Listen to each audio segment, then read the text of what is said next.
A day for milestones in the season finale. Mike Petraglia inside Paycor Stadium. It's been a tumultuous and really disappointing season for the Bengals. They look to finish with a winning record. That is pretty much the last thing they have to shoot for in this season of disappointment. They're 8-8 coming into this game after losses on the road at Pittsburgh and at Kansas City last week that eliminated them from playoff contention. But with a win over the Browns, they will finally have a win in the division for the season. They would finish 1-5 in the AFC North, a division they finished last in this year after winning it the last two seasons.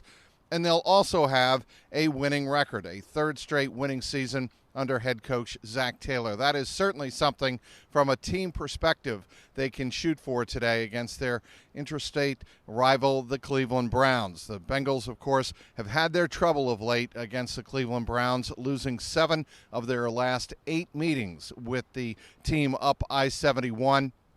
But in this particular case, the Browns will not be at full strength. They're 11-5. They are preparing for a playoff run. They are resting most of their regulars as they are locked in at the number 5 seed in the AFC. That means the number 1 wild card spot.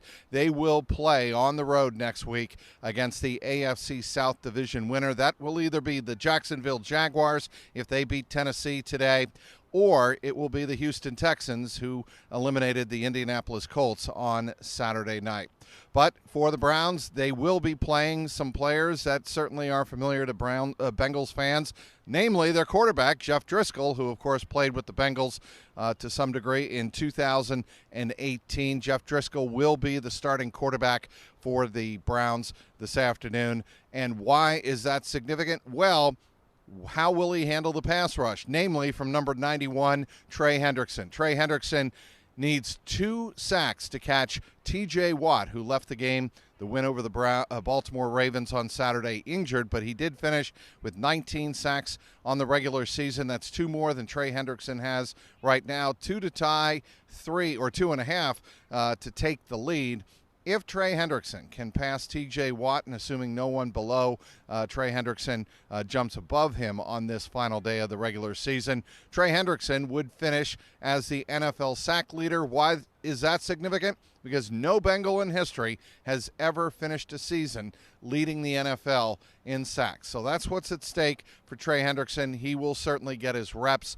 But as for the rest of the defense, who knows how much Cam Taylor-Britt and also Chido Awuzie will play in this game, if Chido Awuzie even plays at all. He really didn't practice on Friday. We'll wait and see on that. Sidney Jones was elevated from the practice squad on Saturday, so that could be a name to watch here on this afternoon. As for the other side of the ball, of course, there are 2 milestone makers potentially here on Sunday afternoon, one of which is the wide receiver Jamar Chase. He needs 4 catches for 100 on the season. He would become the 3rd Bengal to reach the century mark in catches in a single season. That would be obviously T.J. Houshmandzadeh, who holds the club record of 112 back in 2007, and Carl Pickens had exactly the century mark in 1996. So if Jamar Chase can get to 5 catches on the day, he will finish all alone in 2nd place in the single season catch list. So that is something certainly number 1 Uno can shoot for on this final day of the regular season. As for the other offensive player to keep an eye on, Joe Mixon, he needs 77 yards to finish with 100 for the 4th time in his 7-year career, first time since 2021. That is also something to keep an eye on. Can Joe Mixon get his 77 yards and earn his 4th 1,000-yard rushing season? Certainly to catch James Brooks for the club record all-time rushing yardage, he would need 147 yards. Who knows? Strange things happen in season finales, so you never know, but keep an eye on that as well. What about the weather? Well, it's snowing behind me right now, several hours before kickoff. However, we are expected to have cloudy skies, not really any precipitation for the game.